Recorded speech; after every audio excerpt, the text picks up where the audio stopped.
제가 참 좋아하는 김훈 작가의 자전거 여행을 소개합니다.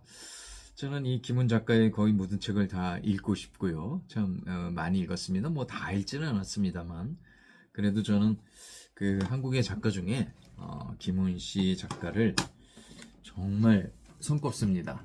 그 정도로 참 김훈 작가의 글 자체를 좋아하고요. 이 자전거 여행 역시 너무나 재미있게 읽은 책입니다. 길 위에 자전거 바퀴의 흔적으로 저자는 자신의 문학을 새기고 남깁니다. 그 흔적이 있는 곳은 어디라도 가보고 싶군요. 지금 당장이라도 말이죠. 사진가 이강빈에게 자전거를 배운 김훈은 그와 함께 자전거를 타고 돌아다니며 이 책을 만들었습니다. 2000년 8월의 자전거 여행 1과 2004년 9월의 자전거 여행 2를 새로 펴내면서 두 권의 목차를 섞어서 주제별로 재편성한 이 책은 2019년 4월판입니다. 문학의 향기 가득한 문체가 아주 전편을 장악하네요. 상상의 나래를 펼치며 읽는 맛에 푹 빠집니다. 적지 않은 분량이지만 세워라 내워라 하면서 마냥 읽고 싶은 글입니다. 문장들은 사진 속에서 춤을 춥니다. 삶과 함께 살아있는 역사가 고스란히 담긴 글입니다. 시작은 꽃피는 해안선이 펼쳐지는 여수 돌산도의 향이람 주변입니다. 눈물처럼 후두둑 떨어져 버리는 동백꽃의 취해 멀리서 보면 새 둥지처럼 작은 절이지만 절마당에서 보면 우주처럼 큰 절인 향이람의 모습으로 빠져듭니다. 남해안 경작지에서는 흑의 노래를 듣습니다. 산비탈 경작지의 붉은 흙과 더불어 남도의 가장 대표적인 봄 풍광을 맞이합니다. 구불구불한 밭두렁이 보이고 땅이 녹아 부푼 봄의 땅을 만집니다.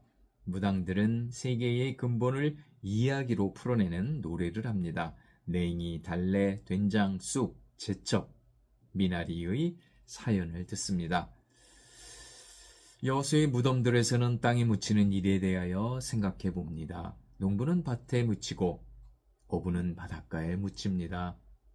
1200년 전의 신라사철의 폐허인 양양의 설림 원지에는 가을빛이 쏟아지고 태백산맥의 미천골에서도 역시 마지막 가을빛이 내려앉습니다. 현세의 질곡 속에서 끝없이 배반당하는 인간의 모든 꿈은 산에 의탁됩니다. 인제에서 태백산맥을 넘어 양양으로 가는 고갯길인 미천골, 가릉의 빛들이 태어나서 부서지고 또 태어납니다.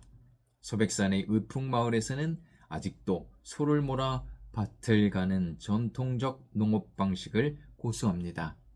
두세 살의 어린 소들은 겨우내 매를 맞으며 밭갈이 공부를 합니다. 그렇게 공부를 한 소는 대개 25년간 일을 하면 생을 마친다고 하네요.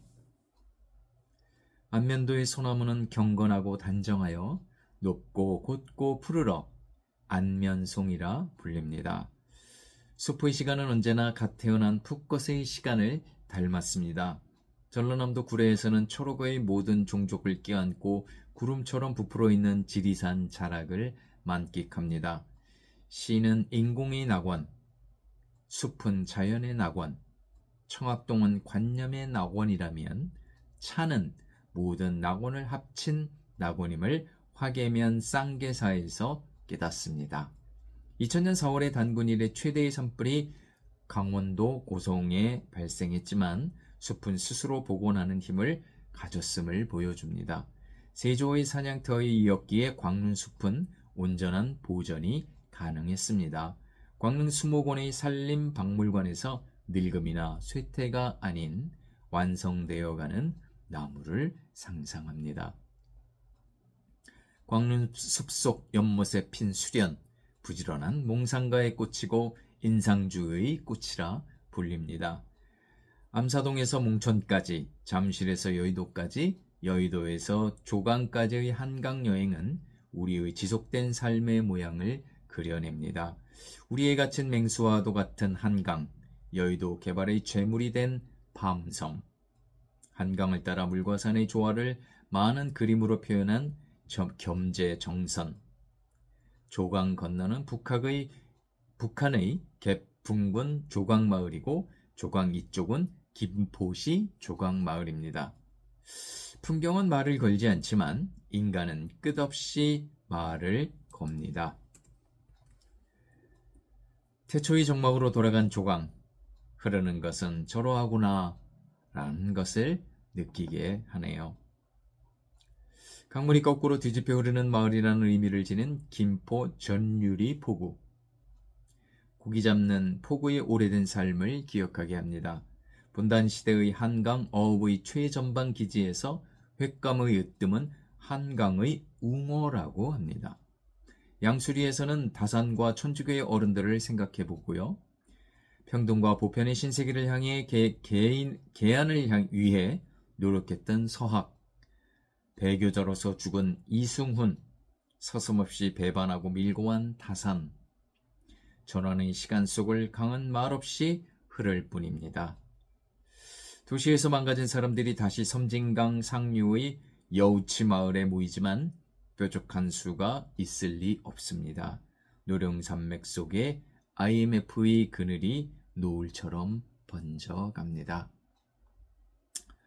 저자와 친구 관계인 김용택 시인이 근무하는 마암분교. 17명의 전교생은 나무와 꽃과 계절과 함께 저절로 자라나고 있습니다. 그 속에서 매일매일 새로운 이야기는 탄생하죠. 빛의 무한 공간이며 오직 쌀농사만 이루어지는 김포평야는 한강물을 열심히 빨아먹으며 생명을 유지합니다. 군산시 옥구염전에서 김제시 신포리 갯가까지 달려가는 자전거, 100km의 해안선의 갯벌의 위용을 감상하게 합니다. 풍문처럼 왔다가는 처절한 싸움의 일생인 도요새는 만경강의 하구 갯벌에서 만날 수 있습니다. 화홍 방조제에 말라버린 남양만 갯벌을 달리는 자전거. 바다를 향하지만 바닷물 밑의 리듬이 어떠한지는 알 수 없죠. 멸절의 시공을 향해 흐르는 갇힌 물인 남양만 장덕 수로는 마지막 수음을 이어가며 겨우겨우 흐르고 있습니다. 선제도 갯벌에서의 조개잡이를 통해 그것의 역사가 1만 년이 넘음을 깨닫습니다. 시원의 힘과 노동의 합창을 느낄 수 있죠. 수산업이나 농업이 아닌 광업이면서 아직도 남아있는 서해안의 염전들, 시간이 기르는 밭이며 가장 순결한 생산의 밑바닥입니다. 진흥왕의 무기와 우르의 악기인 가야금이 만나는 경주 간포, 문무왕의 아들인 신문왕이 만든 만파 식적의 감흥을 떠올립니다. 경기만 등대를 찾아 등대는 자신의 위치와 이름을 선박에 가르쳐주는 역할을 한다고 배웁니다. 영일만에서의 오징어잡이 어선들의 등불은 태양보다 밝은 노동의 등불입니다. 작은 하천 세 개가 비무장지대를 동서로 흘러와 임진강에 닿는 것을 보면 산하의 흐름에는 경계가 없음을 알아차립니다. 저자가 사는 고향 일산 신도시 10만 년 된 수평과 30년 된 수직이 만나 재개발된 곳이죠. 저도 고양시에 사니까 저기 동네가 일산이겠네요. 가평군 설악면의 정답고 상서로운 산천에는 유토피아를 그리는 사람들의 오래된 꿈이 보입니다. 해진, 원종대사가 주석한 여주 고달사의 예터, 고귀한 것은 마땅히 강력함을 증명합니다. 경남 거창에서 충북 영동 쪽으로 난 공적 개방성의 통로인 길의 다양한 표정을 읽습니다. 자아와 현실 사이를 차단하고 있는 상처의 고지인 문경세제, 그곳은 몇 구비인가 묻는 전남의 노래, 유림 영남학파 명문의 오랜 세거지인 도산서원, 위엄과 지존의 모습으로 하회마을과 이웃하고 있습니다. 그곳에 가면 퇴계의 마음빛이 있다고 전합니다. 화순에서 무등산을 넘어 담양으로 가는 길에 위치한 여러 정자들, 자유의 공간이면서 불후의 그림자를 드리운 곳. 시경정에서는 송강정철이 성산별곡을 지었다고 하네요. 신라의 최전방 격전지 들판에 의상이 세운 경북 영주시의 부석사, 신라 화엄의 총찰로 불립니다. 의상을 사랑했으나 꿈을 이루지 못한 중국 처녀 선묘의 이야기가 아련함을 선사합니다. 황제와 황천사의 갈팡질팡한 모습이 선명한 남한 산성에서의 기행은 두고두고 처절한 가슴을 움켜쥐게 하네요. 20만 명의 청병의 위압에 47일 동안 병아리처럼 웅크리다가 결국은 치욕을 맛본 경험. 아직도 정신 못 차리는 한국인이 있습니까?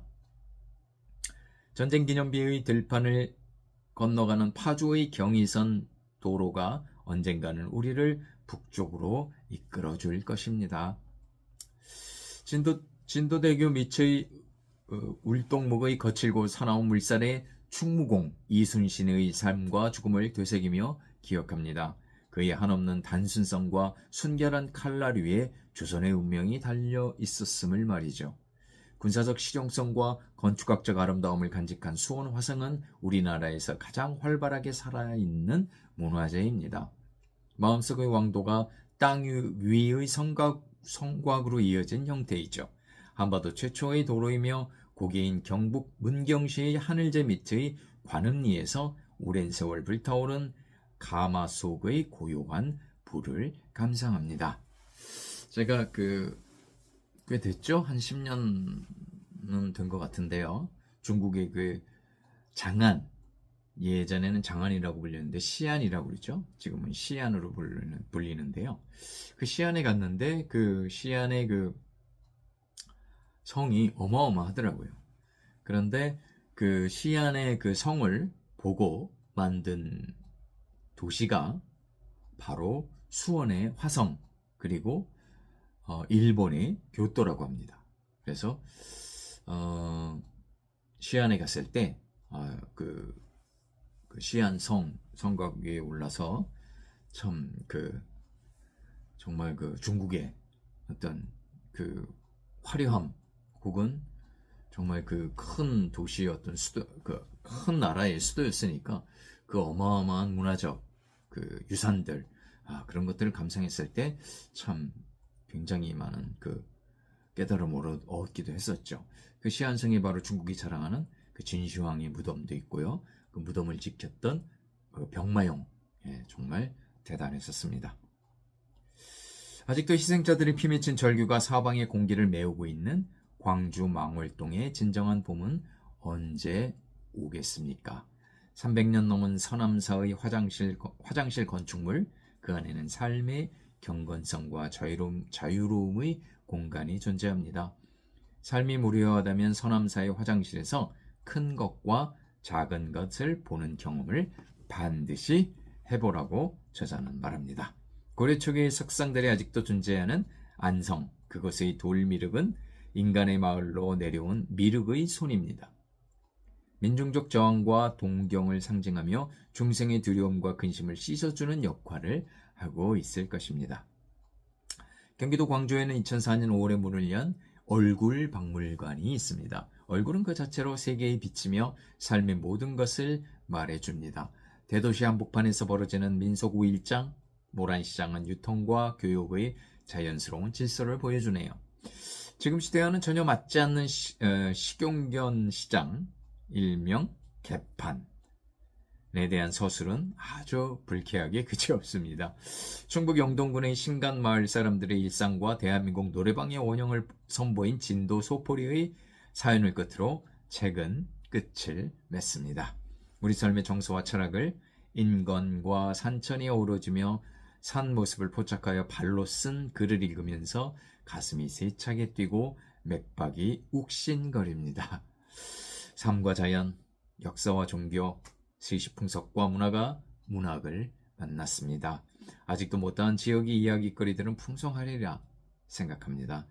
저자의 분발을 기대하기에는 저자의 이제 나이가 너무 많죠?